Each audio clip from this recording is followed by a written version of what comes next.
فأعوذ بالله من الشيطان الرجيم. بسم الله الرحمن الرحيم.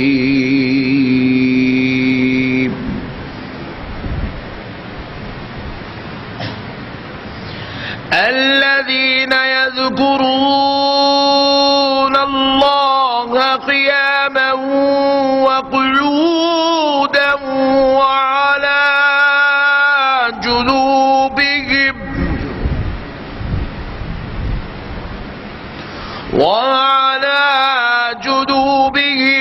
ويتفكرون في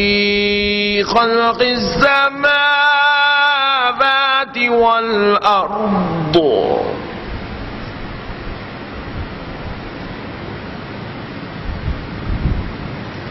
ربنا ما خلقت هذا باطلا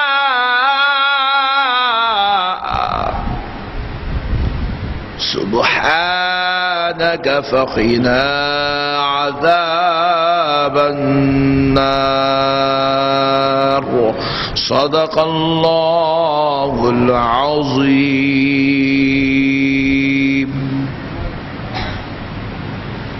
محترم سامعین اکرام،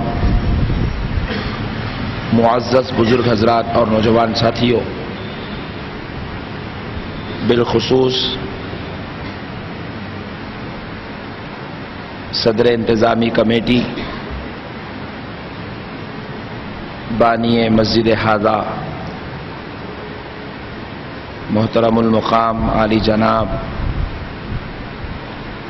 سید سراج الدین صاحب مدظ اللہ العالی،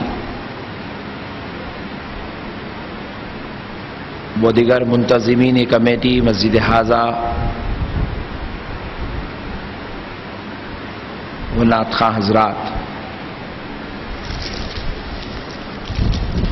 یہ اللہ تبارک و تعالی کا نہایت ہی فضل اور کرم ہے،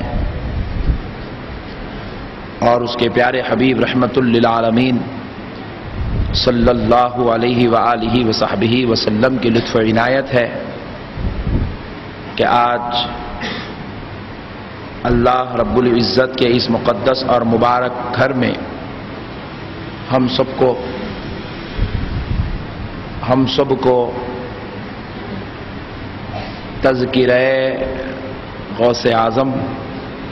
رضی اللہ تعالی عنہ کی اس مقدس اور مبارک مجلس میں شرکت کی سعادت اور توفیق نصیب ہوئی ہے۔ اس پر ہم اللہ تبارک و تعالی کا جتنا بھی شکر بجا لائے کم ہے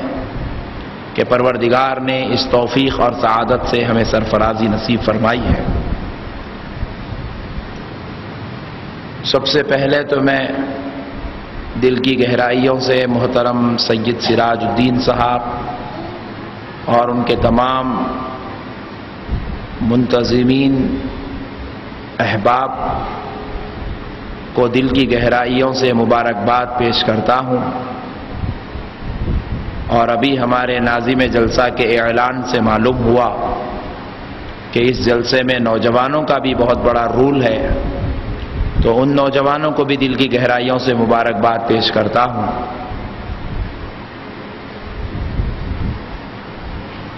کہ غوث اعظم رضی اللہ تعالیٰ عنہ کے ذکر کو سجانے کی، منعقد کرنے کی جو سعادت اللہ نے سرفراز فرمائی ہے، یہ ایک بہت بڑی نعمت ہے۔ اللہ رب العزت جب کسی پر خصوصی فضل کرنا چاہتا ہے تو اسے اپنے ولیوں کے ذکر کرنے کی توفیق عطا فرما دیتا ہے، کیونکہ اولیاء کا تذکرہ، صلحاء کا تذکرہ، محبوبان خدا و مقربین خدا کا تذکرہ، یقین مانیے اللہ کے قریب ہونے کا سب سے بہترین ذریعہ ہے۔ معزز سامعین کرام، ہم تفصیلی طور پر اس موضوع پر گفتگو کرنے کی آج سعادت حاصل کریں گے، کیونکہ آج ہمارے اس مقدس اور مبارک اجتماع میں نوجوان دوستوں کی ایک کثیر تعداد بیٹھی ہوئی ہے، تو میں چاہتا ہوں کہ تھوڑا سا ہم تفصیلی گفتگو کر لیں تاکہ ہمارے نوجوان دوستوں کے ذہنوں ہو گئے، پھر ہزاروں ہو گئے، بعد میں لاکھوں تک تعداد پہنچ گئی۔ اب آپ سوچ رہے ہوں گے کہ اس زمانے میں نہ مائکرو فون تھا، نہ تو ٹی وی تھا، نہ لاؤڈ اسپیکر تھا، آخر یہ لاکھوں آدمی کیسا سنتے ہوں گے؟ اسی کو کہتے ہیں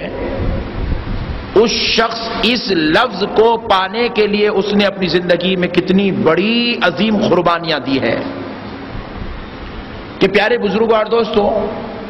یہ صرف 5 وقت کوئی اگر شخص مسجد میں نماز پڑھ لے تو اسے آپ ولی اللہ نہیں کہتے۔ ہر مسجد کا امام روزانہ مسجد میں 5 وقت نماز پڑھاتا ہے، اور امام سے بڑا بلند درجہ میری نظر میں مؤذن صاحب کا ہے۔ وہ تو ساری قوم کو نماز کو بلاتے بھی ہیں، نماز پڑھتے بھی ہیں، لیکن پھر بھی آپ ان کو ولی اللہ نہیں کہتے۔ ایک عالم دین ہوتا ہے، وہ بھی ہر روز 5 وقت کی نماز پڑھتے ہیں، پھر نماز کے بعد قوم کی ملت کی اصلاح بھی کرتے ہیں، واعظ و نصیحت کرتے ہیں، لیکن آپ ان کو ولی اللہ کہہ کر نہیں پکارتے۔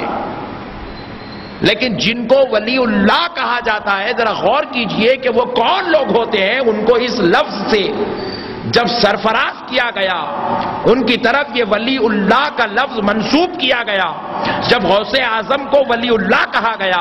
غریب نواز کو ولی اللہ کہا گیا، یوسف شریف بابا کو ولی اللہ کہا گیا، یا کسی بھی اللہ کے محبوب بندے کو ولی اللہ کہا جاتا ہے، تو یہ لفظ تو بڑا چھوٹا ہے ولی اللہ، لیکن آپ کو معلوم ہونا چاہیے یہ ایک لفظ کسی ذات پر لگانے کے لیے اس ذات کو اپنا پورا بچپنا،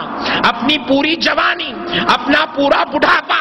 اپنی ہر سانس، اپنی ہر ادا، اپنی ہر حرکت، اپنا ہر عمل، اپنا ہر فعل، اپنا اٹھنا بیٹھنا چلنا پھرنا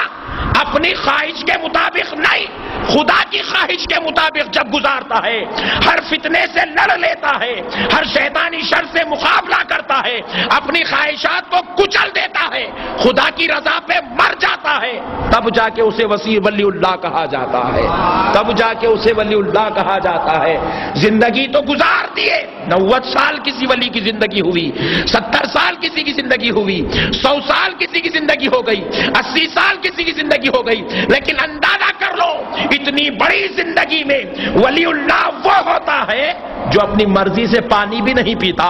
اپنی مرضی سے کھانا بھی نہیں کھاتا، اپنی مرضی سے چلتا بھی نہیں ہے، اپنی مرضی سے سانس بھی نہیں لیتا ہے۔ ارے انتہا تو یہ ہوتی ہے وہ اگر رات کو سوتا بھی ہے تو خدا کی رضا کے لیے سوتا ہے، دن کو چلتا بھی ہے تو مولا کی رضا کے لیے چلتا ہے، وہ کھاتا بھی ہے تو خدا کی رضا کے لیے، وہ پیتا بھی ہے تو خدا کی رضا کے لیے، وہ کسی سے بات کرتا ہے تو خدا کے لیے، وہ خاموش ہوتا ہے تو خدا کے لیے۔ ارے حد تو یہ ہے، یہاں تک بتلایا گیا اولیاء اللہ کی زندگی میں وہ اس وقت تک شادی نہیں کرتے جب تک خدا حکم نہیں کرتا، وہ اس وقت ازواج کے قریب جاتے ہیں جب خدا حکم کرتا، وہ اس وقت دور ہو جاتے جب انہیں خدا ہٹا لیتا۔ ارے معزز سامعین کرام، اولیاء اللہ کی زندگی کو اس قدر انہوں نے مولا کی رضا کے لیے قربان کر دیا، اس قدر مولا کی رضا کے لیے قربان کر دیا۔ غوث اعظم جیسی ذات ہے، اولیاء اللہ کے سردار ہے، مولا نے کہا غوث میں تجھے تیرے حجروں میں نہیں جنگل میں دیکھنا چاہتا ہوں۔ غوث نے حجروں کو چھوڑ دیا، خاندانوں کو چھوڑ دیا، قبیلوں کو چھوڑ دیا، اولاد کو چھوڑ دیا، کاروبار کو چھوڑ دیا، کاروبار کو چھوڑ دیا، مولا کی رضا کے لیے جنگل و بیاباں میں نظر آنے لگے، مولا کی رضا کے لیے جنگل و بیاباں میں نظر آنے لگے۔ غوث اعظم خود ارشاد فرماتے ہیں میں جن جنگلوں میں ذکر کیا کرتا تھا ان جنگلوں میں انسان تو انسان جنات بھی گزرنے کے لیے ڈرا کرتے تھے۔ اللہ، میں ان جنگلوں میں بیٹھ کے اللہ کا ذکر کرتا تھا۔ قربان جائے پیارے بزرگوں اور دوستوں، ایسے مقامات سے جو ذات گزر جاتی ہے اس کو ولی اللہ کہتے ہیں، جو اپنے نفس کے مطابق زندگی نہیں گزارتے، اپنی خواہش کے مطابق زندگی نہیں گزارتے، جو صرف مولا کی رضا کے لیے، اس کی خوشی اس کی خوشنودی کے لیے زندگی گزارتے ہیں، ان کو ولی اللہ کہا جاتا ہے۔ تو پیارے بزرگوں اور دوستوں، 80 سال 90 سال 100 سال کی زندگی ہے، 60 70 سال کی زندگی ہے۔ آپ ذرا سوچئے کتنا بڑا مجاہدہ ہے کہ ایک بار بھی اپنی خواہش سے ایک لمحہ نہیں گزارتے. ایک بات سنا دیتا ہوں. حضرت بایزید بسطامی رحمت اللہ تعالی علیہ بہت